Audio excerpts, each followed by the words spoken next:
Hello and welcome back to the channel. Imagine you're a young rose beginner and you have been told your whole life that English roses are the best roses. So naturally you start viewing a lot of videos with people who are hopefully smarter than yourself about roses, talk about their rose collection. And a lot of these people are praising a rose called Munstead Wood. It is this beautiful, maroony, really red, dark looking rose, and you instantly fall in love with it because it looks like nothing else in the English Austin rose assortment. So, what do? You instantly search into Google where to buy this rose. And to your surprise, nothing comes back. Nothing, nothing, nothing. And why is that? It is because when rose breeders make a rose, they have a license on that rose, a patent, if you will, for 20 years. After 20 years, the patent runs out, and the rose breeders can no longer get other nurseries to pay them license money. And when you're talking about English roses, you often see this happening, that after 20 years, a rose simply dies out. It is not in production anymore because the rose has no license money behind it anymore because the patent ran out. So what a lot of rose breeders do is they try to breed replacement. For example, Lady of Shalott was meant to be a replacement for Lady Emma Hamilton. What was the problem though? It didn't have the same color of depth. It didn't have the same small shrub-like form, and most importantly, it didn't have the amazing fragrance. Like Lady Emma Hamilton is a 9 out of 10 on fragrance nearly. At the very least an 8 out of 10.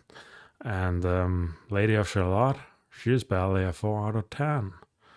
But what matters was she had a license because she was a younger rose. And you could patent it for 20 years. So what happens when a lot of you start searching for these rare Austin roses like Lady Emma Hamilton, Munstead Wood is it turns into a unicorn for you, a white whale, because you can't find these roses anywhere. They are not in production anymore. So if you're like me, you can sometimes be lucky if you wait 4 or 5 years like I did. That you find someone, a small hobby gardener, who still has it in production. For me, it was an elderly couple that was old rose gardeners who had a farm where they had a field of roses still to maintain their craft. And in that field, lucky for me, there was Munstead Wood and Lady Emma Hamilton. But the process of getting it took 4 to 5 years. I had to wait 4 to 5 years to get lucky. So knowing that, what I just want to tell you is you have options. You don't have to wait for Munstead Wood. And today I'll be showing you the options you have when it comes to red roses, what you can replace Munstead Wood with. So you don't have to wait forever. But of course, we all know that you're still going to wait, but maybe these other roses will make the waiting time feel less bad. So let's jump into the first red rose I recommend in the place of Munstead Wood. And the first one is von Hardenberg, Grafen von Hardenberg. In some countries it is also called black caviar. And you can really see why, because this rose is really dark, maroony, just like Munstead Wood is. You can really see here, it has many of the same colors and a lot of the same effect. A lot of people like in Munstead Wood. And it is a German rose, it is a Cottage rose. And to be honest with you, it is much more healthy than Munstead Wood. Now, it is also fragrant. It is fragrant to about an 8 out of 10. Munstead Wood is fragrant to a 9 out of 10. So I'm not pretending Munstead Wood is not the more fragrant rose, because it is. But you know what? Grafen von Hardenberg has more health, and it has a lot of other benefits compared to Munstead Wood. For one, it doesn't have as many thorns as Munstead Wood does. Munstead Wood can get covered in thorns just like Gabriel Oak. So Grafen von Hardenberg, or Black Caviar, has a lot of things going for it too. And as you can see, it's a really wonderful rose that hits the color perfectly. So, and the only thing I will say is they differ a bit in growth habit. Like Grafen von Hardenberg has a bit smaller blooms, where Munstead Wood has a bit larger blooms. But Grafen von Hardenberg also wants to grow a bit more vertical, where Munstead Wood wants to form more this old rose gallica growth to it. A bit more behaved like Gabriel Oak, but a bit more horizontal. So I'm not pretending this is the same rose, but what I will say though is it's a very worthwhile rose to look at if you have the Munstead Wood itch, because the color is very much alike. So let's just, for fun, take Munstead Wood here, and let's see. As you can see, Munstead Wood also this really deep maroony color with a bit of color change effect. So, and the gallica habit. But yeah, you also have a lot of other fragrant old roses, particularly if they don't have to look as Munstead Wood in the completely in the color. You have Mr. Lincoln.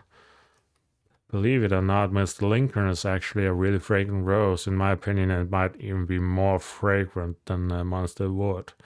And it's a bit more light red, but a wonderful rose, and you can also use it as a cut rose. The only problem with Munstead Wood is, Mr. Lincoln, is that Mr. Lincoln is not as cold hardy as Munstead Wood. So there's that to keep in mind if you live in a colder country. But it's definitely a really good red rose to grow for fragrance. And you also have something like Velvet Fragrance.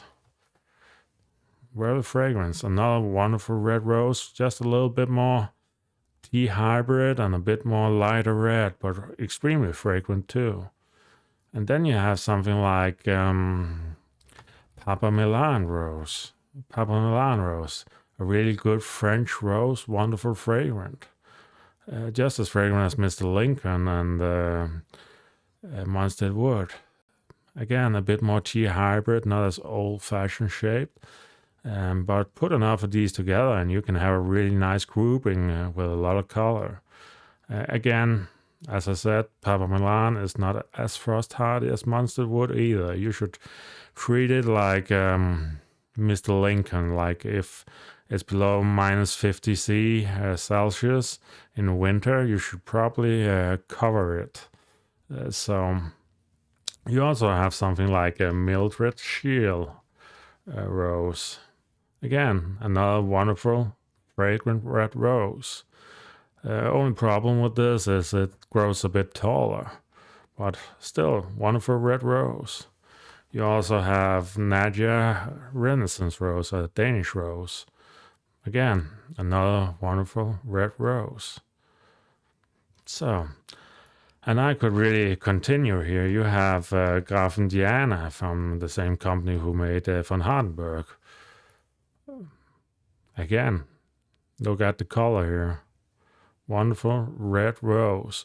The only problem I have with Grafen von Hardenberg is sometimes she can spend a long time in the budding stage. Like she can sometimes spend 3 weeks to really unfold when she's budding. And yeah, sometimes you're just praying for the weather not to be too unkind to her. But she has a 8 out of 10 fragrance in my opinion. She can go higher, but a really good rose.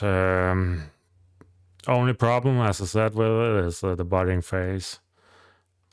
But yeah, we could really continue. There's a lot of wonderful red roses. For example, let's do another one. Red Perfume du Provence rose. Another extremely good red rose. As you can see here, light red, just like Fragrant was. Wonderful rose. And what about another one? What about a historic one? Let's do a historic one. Alfred Colomb rose. As you can see, what do you notice? A lot of the same coloring. And that is because Munstead Wood is a typical Gallica rose. It got a lot of its coloring from the Gallica family and a lot of fragrance from its Gallica family. And you know what? Alfred Colomb is a reblooming oak rose. So it reblooms for you. And just look, a lot of the same look. So, and we could really continue here. What about Dr. de Germain? Let's see, so near to Dr. Germain. What do you see? A lot of this wonderful red color. So, what I'm really trying to do here is getting you to think outside the box. Yes, you most likely won't find Munstead Wood the first many years of your rose journey. It might take, like it did for me, 4 to 5 years. But I hope I've given you some options here. There's a lot of good options that aren't necessarily Munstead Wood. And a lot of times what happens for young rose beginners is they stare themselves blind at English roses because they heard Austin roses are the best. And I wouldn't want to be without Austin roses. They're amazing for things like pots and a lot of other things where I wouldn't want to be without them. They form this beautiful low shrub, and they also make some of my most fragrant roses. So it's not a critique of English roses, it's more a critique of people not considering the wider world that is available to them. For example, just Harkness roses. Harkness roses sometimes suffers a bit on the Austin's popularity, but there's so many beautiful Harkness roses also. And so it is really me just trying to say to you that there's a whole world out there of really good red roses if you're willing to search them out. And of course, if the rose can be a bit more purple, you also have a lot of good purple options. Like one of my favorite, of course, is the Goethe rose. As you can see here, wonderful, wonderful rose. Bit more purple, but it's sent to 10 out of 10 for me. Wonderful rose. Really wonderful rose. So you have so many options, like you don't have to wait on the Munstead Wood. By all means, wait on it, but you can spend the time with some of these wonderful red roses, and if you keep